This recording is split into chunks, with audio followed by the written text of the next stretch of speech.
प्रियजनों, नमस्कार। सही ज्ञान दिशा में आपका स्वागत है। वीडियो देखने से पहले एक प्रार्थना है। अंत तक देखते देखते यदि कोई बात दिल को लग जाए तो मेरी बातों पर अवश्य गौर करना। मांस खाना न सेहत की दृष्टि से अच्छा है न धर्म की दृष्टि से। मनुष्य केवल स्वाद के अभिभूत होकर मूक पशुओं के प्राण हर कर उनका मांस पकाकर खाता है। फिर वह चाहे हिंदू हो या मुस्लिम, वह मानव के रूप में दानव ही है। यदि आपके मन में तनिक भी जीव मात्र के प्रति प्रेम है तो मांसाहार कभी न करें, मनुष्य बने। मांसाहारी व्यक्ति तर्क देकर भले ही इस सत्य को स्वीकार न करे कि मांस खाना पाप है, लेकिन कुदरत में इसकी सजा जरूर मिलती है। आइए सही ज्ञान दिशा के इस वीडियो में मांसाहार के ऊपर संत कबीरदास के कुछ दोहों पर गौर करते हैं, जो समस्त मानव जाति को सावधान करते हैं। कबीर साहब ने हिंदुओं को भी फटकार लगाई है और मुस्लिमों को भी सचेत किया है कि मांसाहार करने वाले मौलवियों, क्या तुम्हें खुदा ने इसके लिए फरमान भेजा है? खैर, आइए इस वीडियो में जानें कि समस्त मानव जाति और हिंदुओं के विषय में मांसाहार को लेकर कबीरदास का क्या मंतव्य है। पहला दोहा है, मांसाहारी मानवा परतछ राक्षस अंग, ताकि संगत मति करो पड़त भजन में भंग। अर्थात मांसाहारी मनुष्य प्रत्यक्ष राक्षस देहधारी है, उसकी संगत मत करो, भजन में बाधा उत्पन्न होगी। दूसरा दोहा है, मांस मछरिया खात है, सुरापान सो हेत, ते नर जड़ से जाएंगे ज्यों मूरी को खेत। अर्थात जो मांस मछली खाते हैं और मदिरा पीने में प्रेम करते हैं, वे मनुष्य मूली की फसल के समान जड़ से समाप्त हो जाएंगे। तीसरा दोहा है, मांस भखै मदिरा पीवै, धन बिसवा सो खाए, जुआ खेली चोरी करे, अंत समूला जाए। अर्थात जो मांस खाता है, मदिरा पीता है, वेश्या के साथ कमाया हुआ धन और अन्न खाता है, जुआ खेलता है, चोरी करता है, वह अंत में मूल सहित नष्ट हो जाता है। चौथा दोहा है, मांस मांस सब एक है, मुर्गी हिरनी गाय, आँखी देखी नर खात है, ते नर नरक ही जाए। अर्थात मुर्गी, हिरणी, गाय सबके मांस एक समान घृणा करने योग्य हैं। जो अपनी आंखों से हिंसा देखते हुए मांस खाते हैं, वे अवश्य नरक में जाएंगे। पांचवा दोहा है, यह कुकर को भक्ष है, मनुष्य देह क्यों खाए, मुख में आमिष मेल है, नरक पड़े सो जाए। अर्थात यह तो कुत्ते का भोजन है, मनुष्य देह पाकर इसे क्यों खाया जाए। जो अपने मुख में मांस डालते हैं, वे अवश्य नरक में जाएंगे। छठा दोहा है, ब्राह्मण राजा बरन का और कौम 36, रोटी ऊपर माछरी, सबही बरन खबीस।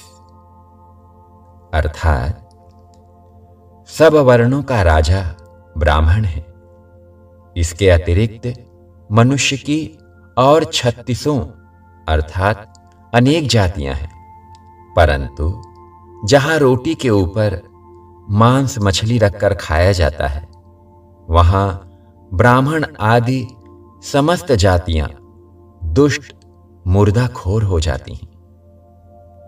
7वां दोहा है। तामस बेधे ब्राह्मणा, मांस मछरिया खाए, पाए लगे सुख मा नहीं, राम कहे जरि जाए।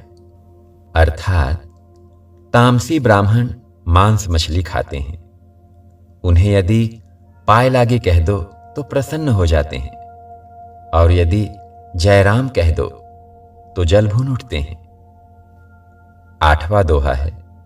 पाए पुजाए बैठ के, मुखय मांस मद होय, तिनको दीक्षा मुक्ति नहीं, कोटि नरक फल होय।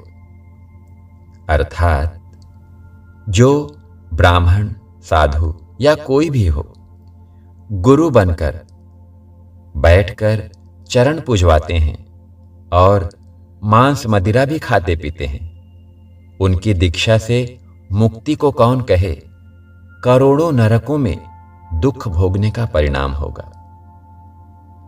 9वां दोहा है। सकल बरन एकत्र वै, शक्ति पूज मिल खाएं, हरिदासन को भ्रमित करे, केवल जमपुरी जाएं।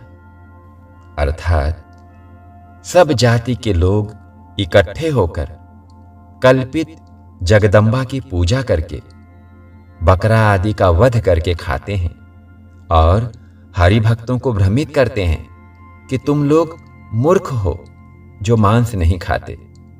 ऐसे लोग केवल यमपुरी अर्थात नीची योनि में ही जाएंगे। 10वां दोहा है। जीव हने हिंसा करे, प्रकट पाप सिर होए, पाप सबन को देखिया, पुण्य न देखा कोय। अर्थात जो जीव को मारकर हिंसा करता है वह प्रत्यक्ष अपने सिर पर पाप लादता है। जितने हिंसाखोर हैं सब पापी हैं, कोई पुण्यात्मा नहीं। 11वां दोहा है। जीव हने हिंसा करे, प्रगट पाप सिर होए, निगम सुनी अस पाप ते, भिस्त गया नहीं कोई। अर्थात जीव हिंसक तो प्रत्यक्ष पापी हैं, वेद भी सुनकर ऐसे पाप से मुक्ति पाकर कोई स्वर्ग नहीं जा सकता। 12वां दोहा है। तिल भर मछरी खाए के, कोटि गऊ दे दान, काशी करवट लय मरे, तो भी नरक निदान। अर्थात तिल भर भी मछली खाकर उससे उद्धार पाने के लिए करोड़ों गऊ दान करे, अंत में काशी करवट लेकर मर जाए तो भी मृत्यु के बाद नरक ही होगा। 13वां दोहा है। काटा कूटी जे करे, ते पाखंडी भेष, निश्चय राम न जानहि, कह कबीर संदेश। अर्थात कबीर साहेब अपना संदेश कहते हैं कि जो काटा कूटी अर्थात जीव हत्या करते हैं वे पाखंड के वेशधारी हैं, निश्चय ही जानो वे राम तत्व को नहीं जानते। 14वां दोहा है। पीर सबन की एक सी, मूरख जाने नाही, अपना गला कटाई के, भिस्त बसै क्यों नाही। अर्थात मनुष्य, पशु, पक्षी सबकी पीड़ा एक समान है, परंतु अज्ञानी ऐसा नहीं जानता। यदि यज्ञ में मारे हुए प्राणी स्वर्ग में जाते हैं या कुर्बानी से स्वर्ग मिलता है तो ये अज्ञानी लोग अपना गला कटाकर क्यों नहीं स्वर्ग में जा बसते हैं। 15वां और अंतिम दोहा है। अजामेध गोमेध जग, अश्वमेध नरमेध, कहे कबीर अधर्म को, धर्म बतावे वेद।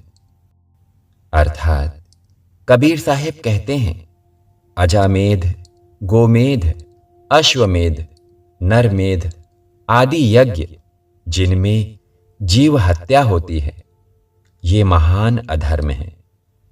ये अधर्म ही हमें धर्म की शिक्षा दे रहे हैं। दोहे का भाव है, कोई भी धर्म ग्रंथ हो, यदि उनमें हिंसा का आदेश है तो उसका त्याग कर देना चाहिए, क्योंकि हिंसा रूपी महान अधर्म के वश में होकर धर्म को नहीं जाना जा सकता।